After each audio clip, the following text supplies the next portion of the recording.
सती मंदोदरी ने आखिर क्यों किया था विभीषण से विवाह? पौराणिक कथाओं के अनुसार मंदोदरी पंचकन्याओं में से एक थी। उसे चिर कुमारी भी कहा जाता था। मंदोदरी के बारे में तो सभी जानते हैं, जो रामायण की एक प्रमुख पात्र इंद्रजित मेघनाद की माँ तथा मायावी राक्षस राज रावण की पत्नी थी।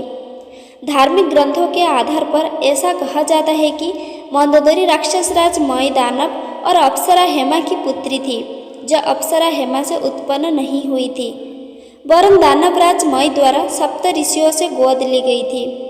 मंदोदरी के 3 पुत्र थे, मेघनाद, अतिक्या और अक्षय कुमार। भगवान शिव के वरदान के कारण ही मंदोदरी का विवाह रावण से हुआ था। मंदोदरी ने भगवान शंकर से वरदान मांगा था कि उनका पति धरती पर सबसे विद्वान और शक्तिशाली हो।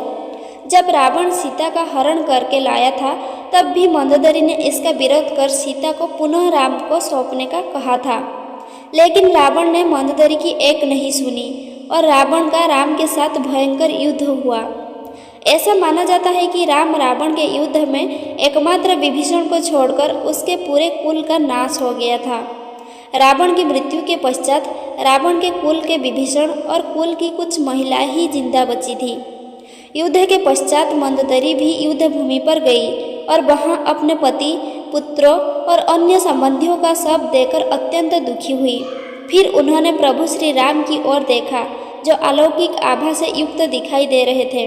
श्री राम ने लंका के सुखद भविष्य हेतु विभीषण को राजपाट सौंप दिया।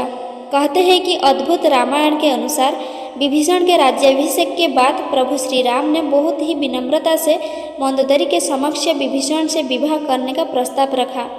साथ ही उन्होंने मंदोदरी को यह भी याद दिलाया कि वह अभी लंका की महारानी और अत्यंत बलशाली रावण की विधवा है। कहते हैं कि उस वक्त तो उन्होंने इस प्रस्ताव पर कोई उत्तर नहीं दिया। जब प्रभु श्री राम अपनी पत्नी सीता और भ्राता लक्ष्मण के साथ वापस अयोध्या लौट गए, तब पीछे से मंदोदरी ने खुद को महल में कैद कर लिया और बाहर की दुनिया से अपना संपर्क खत्म कर लिया।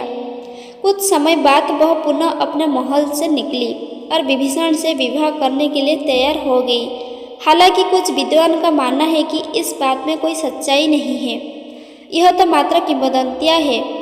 लेकिन मंदोदरी के बारे में इस बात पर विश्वास करना थोड़ा मुश्किल है, क्योंकि मंदोदरी एक सती स्त्री थी जो अपने पति के प्रति समर्पण का भाव रखती थी।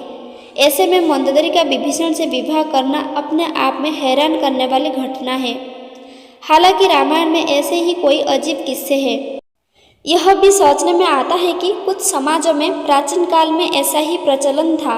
सुग्रीव ने भी बाली के मारे जाने के बाद उसकी पत्नी से विवाह कर लिया था। अगर आपको मेरी यह वीडियो पसंद आई है तो प्लीज़ वीडियो को लाइक करें, शेयर करें और ऐसे ही नए नए वीडियो देखने के लिए हमारे चैनल को सब्सक्राइब करना बिल्कुल ना भूलें। धन्यवाद।